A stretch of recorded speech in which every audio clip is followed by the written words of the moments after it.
Welcome back to What It's Really Like to Be an Entrepreneur. I'm Vincent Lanci, speaker and author of the book Left for Dead, A Story of Redemption. Want to know what it's really like to be an entrepreneur? Well, you came to the right place. Whether you're already an entrepreneur, looking to start your journey tomorrow, or just someone who needs a little extra motivation to get through the day, this is the perfect podcast for you. This is the place where you will learn exactly what it's like in the world of entrepreneurship and hear authentic stories of entrepreneurs grinding on each episode. My goal for this podcast is to help you realize that giving up is never an option. If you missed the last episode, be sure to tune in after you download it today. Before I introduce my guest, I'm going to share another entrepreneurial story to inspire you all. On this episode, I'll introduce Kim Orlesky because I feel like her story will resonate with a lot of my listeners. Here's some highlights I jotted down. She started her own business and decided to branch out her rings for the same reason as many of you, after needing a change from a traditional corporate setting. Like many people out there, she went through a bad breakup and this forced her to reevaluate her life. She wanted to do something entirely for herself and needed that change. She started by selling her house. Next on the chopping block was her job. And then she went around the world by herself solo for some self-reflection. She said it was key and it paid a major dividend. I can relate to that because when I reflect, I always come away with great and powerful thoughts. She knew what she wanted to do with her life and she wanted to use her mastered skill of sales, but she knew what she didn't want to do, and that's just sales in a sales capacity. She narrowed down to what she really wanted to do. She wanted to teach women how to create higher value connections with clients, and how to do that was what she taught them to do. She taught them how to shine to sell. She said as she was growing, her biggest limitation was her self-growth. She now runs a successful sales coach business and is a speaker at kimorlesky.com. I chose this story because my guest, who I'm about to have here introduce herself, she is very, very similar in that she's a grinder, she's a coach, and she offers such valuable life through all of her speaking engagements. Forbes, what did you feel about Kim's story? Actually, you know what? Very inspiring. And I also went around the world. I went around Europe when I was in my 20s. So I'm a huge fan of people who take their lives into their own hands and stop making excuses. I love that. That voice you just heard is the sound of today's guest. As you mentioned earlier, when I was in graduate school, my final capstone class was strategic analysis. I was told to do an internal and external analysis of a business, and I was fortunate enough to have selected a business who I would also become great friends with. If you've heard of the SpinGym, then you know the value that's headed your way today. Without any more wait, I will now introduce my good friend, Forbes Riley. Thanks for joining the show.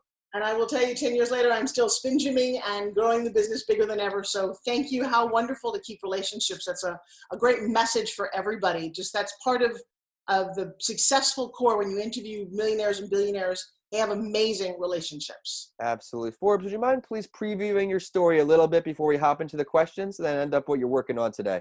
All right. So for me, hopefully you recognize my voice and maybe my face, but I've been on television for the last 28 years as the leading female infomercial host of all time. I've done 182 infomercials in my career. I've grossed a little over $2.5 billion, like Jack LaLanne Juicer, Montel Williams, Health Master, George Foreman Grill. You've seen a lot of my stuff out there. But I didn't start out that way. I started out as an ugly, awkward, goofy little girl who had, at 8 years old, got hit in the face with a baseball bat. I had a broken nose that grew off the side of my face. I had braces for 8 years because I sucked my thumb as a kid. 8 years of a little girl's life is really freaking traumatic. And I was overweight. My mom was 260 pounds my whole life, and I had really frizzy, icky hair. On top of that, I was wildly smart, labeled a genius. You know what that makes me? Incredibly lonely. Yeah, I was like the ultimate outcast. I didn't date hardly ever. I actually had to ask somebody to the prom. And then when I was 15, my dad slipped in an industrial accident, and he spent 3 years in the hospital. He had 15 operations. And, you know, when you're going through it as a kid, you just go through it. Luckily, I had a family that focused on love, not materialism. I didn't really know that we didn't have anything. I did at some point because across from my dad's hospital room, he spent 3 years in the hospital, my entire high school. There was a very, very big mansion on about a half an acre. It had 2 chimneys. It was brick. It had these cool cypress trees that I still call rich people trees. And I remember thinking often, what must Christmas be like in that house? What must Halloween be like in that house? And they have full candy bars. And out of college, one of the first things that I did was I went to live with a billionaire. I was their social secretary. And I didn't know anything. I didn't have the internet. In fact, I didn't know what the word CEO meant until I was in my 30s. I knew what an entrepreneur was by nature because my dad was one. He worked for himself. He was a machinist. But it's been an interesting journey. And what I'm doing now in the 6th decade of my life is saying, how can I give back and help others? I teach a class called Forbes Factor Live that if you, and this is for you guys listening, if you are stuck at any level in your life, I've had major millionaires and people just starting out, but because of something in their past, some trauma, some things they're holding on to, they feel at war with themselves. Let me tell you something, because somebody has a lot of money doesn't make them any happier. And I'm in the business of creating massive happiness. And so between that and then SpinGym is still on home shopping. I took a little goofy idea that they said wouldn't work and made it into a multi-million-dollar company. And now people want me on their podcasts. Nice, right? Yeah, absolutely. Everybody listening in, Forbes, how many have you sold of the SpinGyms? Can you share that with our audience? You know, I was on a TV series called Pitchman on Discovery, and they told me I should go home, that it was a silly idea, and it probably is. Which, by the way, you know you're onto something if enough people tell you no. That's right. And I sold 2.1 million of these things. Everybody listening in, someone told her that idea was not a good idea, and she did not give up, and now look at her. 2 million later. Forbes, so inspirational. And I will tell you what, I have a new book that just came out. I just realized they just delivered it today and just put a whole bunch of them away, called What Have You Forbesed Lately? And I got to tell you something. When you Forbes something, you know what that means?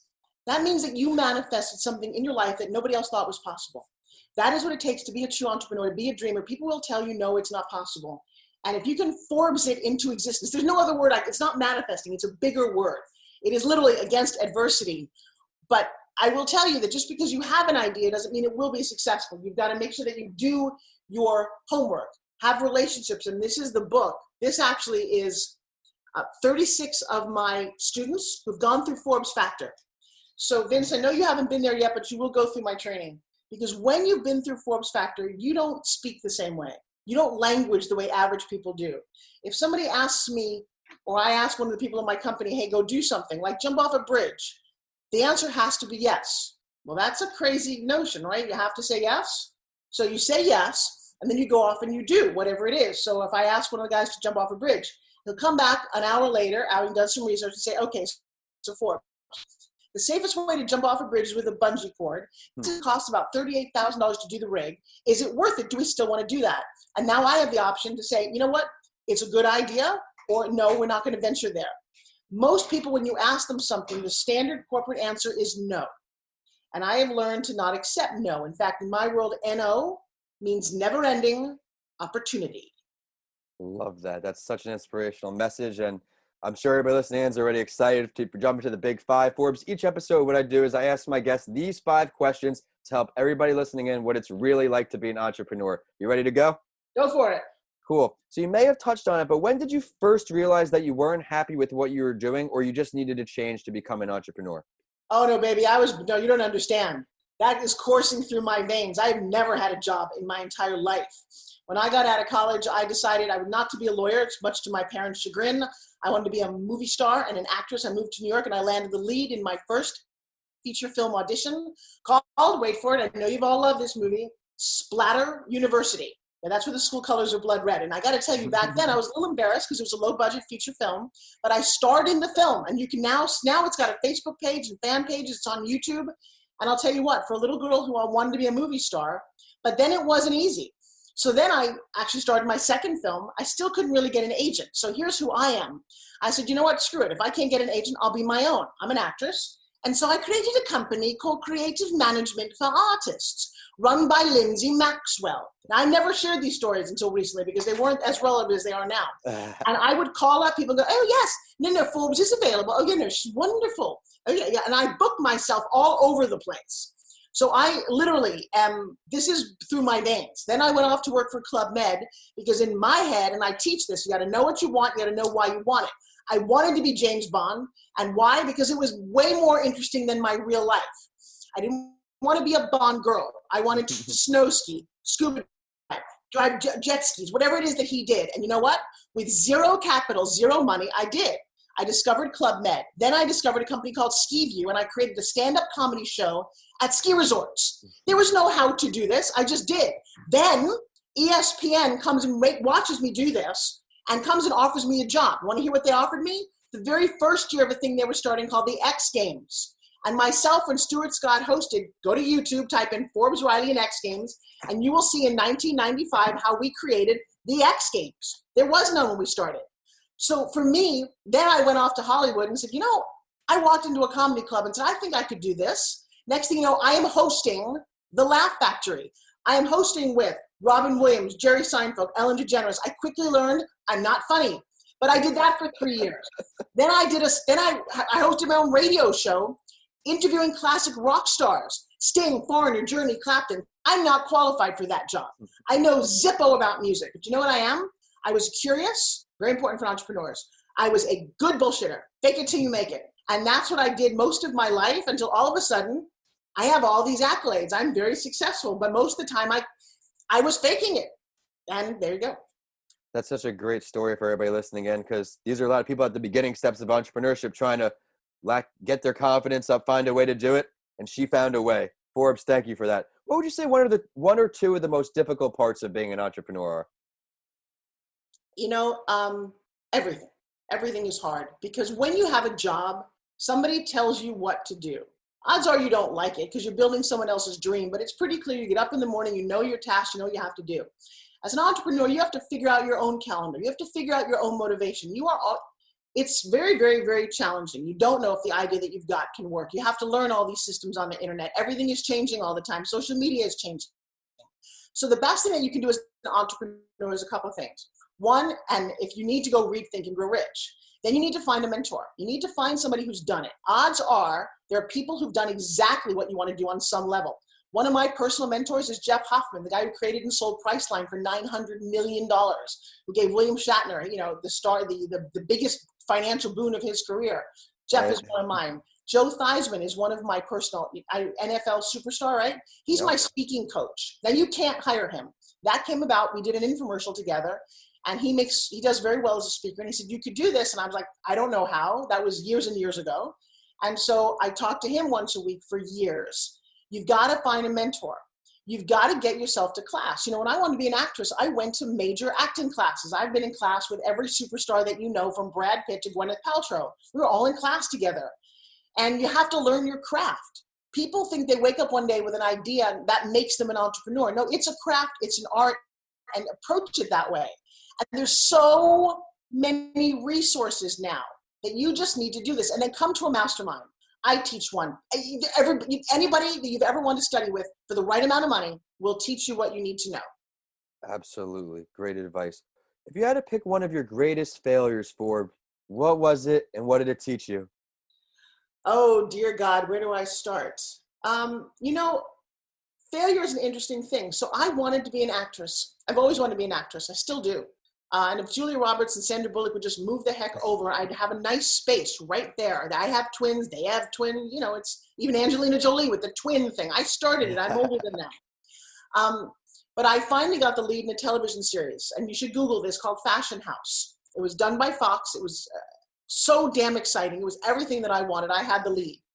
And we shot it. We cleared the entire country. At the 11th hour, they come to me and they say, you're not famous enough to launch the series. We're going to replace you with Bo Derek.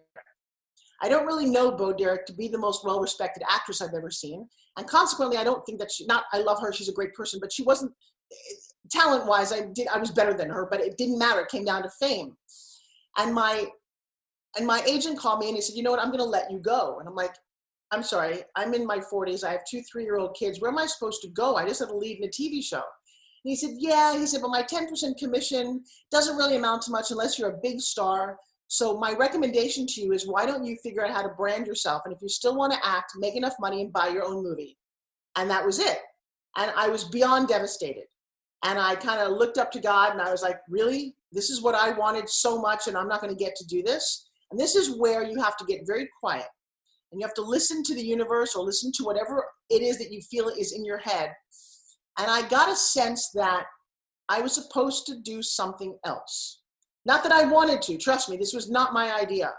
But there's something else had to do with helping other people, which is an actress you never do. You're very, very selfish. You're very self-involved. It's all about, yes, Miss Riley, can I get you coffee, Miss Riley? I love that. And then you go to the award shows and it's even more fun. Trust me, that's like the super blessed life, okay? So that set me on a path to discover what my brand was. And it set me on a path to discover SpinGym, which I believe to this day, and I don't care what anyone says, I've grossed 2.5 billion. I've hosted tons of fitness shows. This is the greatest fitness product on the planet. And I say that because it's portable. It vibrates. It lets you work every muscle. And I do it with people in wheelchairs. I do it with rehab. I do it with famous bodybuilders. I stand behind that. I would have never discovered this. I wouldn't be talking to you if that had been my path. And so my philosophy, and listen to this, guys, is that not everything happens for a reason. That means somebody's up there with a scorecard. And I got to tell you, whoever's up there is not enough time for everybody. There's too many basketball players he's got to worry about and too many rock stars. You're not high on the list. I'm just kidding.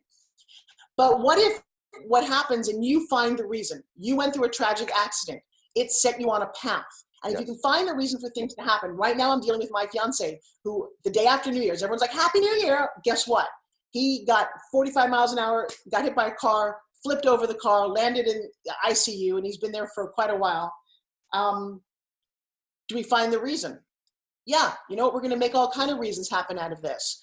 Just because that happened, I got more people reaching out to me than I've had in my entire life all combined. Friends from high school, friends I haven't talked with, thousands of people personally reached out to me. Now, I'm going to tell you something. That only happens after you're dead. When you're dead, people go, oh, and I'm so sorry. And we had a really interesting, lucky opportunity. He will recover. It's going to be hard, but he's going to recover.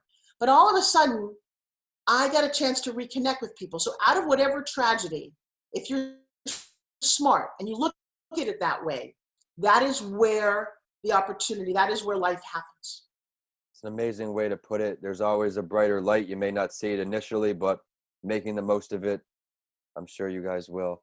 Forbes, I'm very interested for this one with you now. If you could choose to have a conversation and learn or speak with, maybe grab a bite from any entrepreneur, dead or alive, who would it be?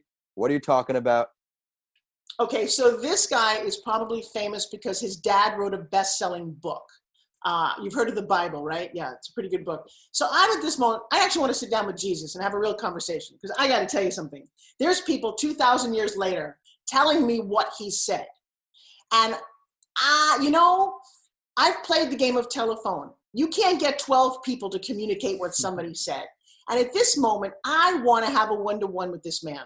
Without internet, without communication, his message resonates 2,000 years later. How did he do this? What is it that inspired? And I know I'm being a little flip, but what an interesting community to have been around to witness whatever miracle was happening around all of this. Because people now, I would imagine if he came back and said, wow, you guys are all still talking about me? Dang, that was a pretty good message, given the fact that he died at 33. So I'm going to say he's first on my list right now. You know what? That's the first for the show, but the reasoning behind it is his 2,000 years. Still talking. Everybody tells you to write a book now. Like I said, his dad has the best-selling book of all time. Let's have this conversation. Amazing, Forbes. So Forbes, we know how accomplished you are, how much you've already accomplished, but there's still more to go, I know. So I want to hear that. I want my listeners to hear what else you got in the tank 1 year from today, and then we're going 5 years. 1 year from today, just started the 2020 as we're airing this, 2021 New Year's. What are you looking at? I've had 2 national talk shows, and I'm looking for my next one. Nice. I've been on television my whole life. I understand studio audiences. I understand television. I'm a huge fan of what Oprah created in her life. And I think now that I have gone through so much in my life that the ability to communicate that, my friend Mel Robbins has managed to do that.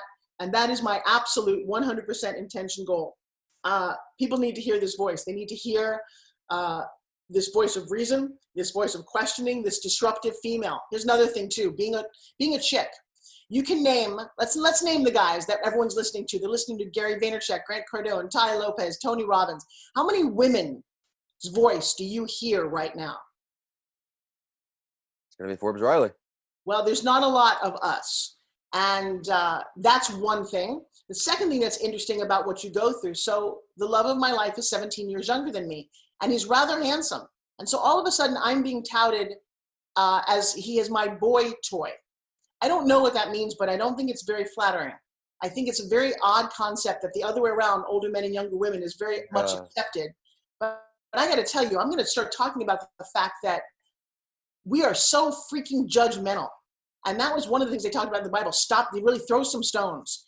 And I don't know if people are jealous or what the deal might be or whatever's going on in their head, but it's very derogatory to put somebody down. And I don't appreciate that. So I'm on kind of a mission to, one, as a female, have this voice heard. And we're not equal. Men and women are not equal. They're not supposed to be. They're quite different. Let's enjoy the difference and move forward anyway. I just heard something today on SportsCenter talking about how there's not enough diversity in owners of teams. And I got to tell you, we start going down that very divisive road. There's not enough female coaches. Maybe there's not a lot of female coaches because they've never played professional football. You don't need a quota. You need people who are best suited to jobs. You need to be open-minded. You need people who push the limits. We need a government that stops telling us that being rude to people or picking on them because of race or color or creed or age is ridiculous. So I want that out. I've got new books coming out. And then I want Forbes Factor to grow. I'll tell you what. Yeah, let's hop on to Forbes Factor. Yeah, let's talk about that. I don't know if you and I have done this, but it starts out with a question. Now, I know you've gone through a pretty tragic thing yourself. What's your first memory in life? First memory in life? Honestly, sneaking out of my crib. I was in the living room. I was probably about 4 or 5. My mom had friends over in the other room, and I found a way to get out of the crib and surprise my mother. That's probably one of my first memories. Okay, I love that. Now, pretend you know the answer to this one. What was your decision about life based on that moment? Pretend you know. Don't say, I don't know. Come on. Make up something. Go find mommy. Mommy's all that matters. No. It's a bigger decision about life. You took matters into your own hands. Yeah, I did. Okay, I don't want to give you this. You tell me, what decision might you have made at that age based on what you did? I made the decision to do it on my own. I made the decision to get out there and make it happen. Do it on my own. So Vince, let me ask you a question. How is the phrase "do it on my own" played out in your life? Pretty remarkable. Right. Honestly, all my successes, once I stopped caring about other things that really didn't matter. I went to school for finance and MBA. I thought what I wanted in life, I truly thought, was this big office with the title. And now when I'm doing things on my own, just making a difference every day, between the Entrepreneur podcast, having people inspire others like you coming on my show, the mental health podcast, interviewing doctors, brain patient victims. My satisfaction is so much larger now doing it on my own. So you need to write this phrase down because that is your hard drive. So guys, listen to this. And this is my personal theory and my personal messaging.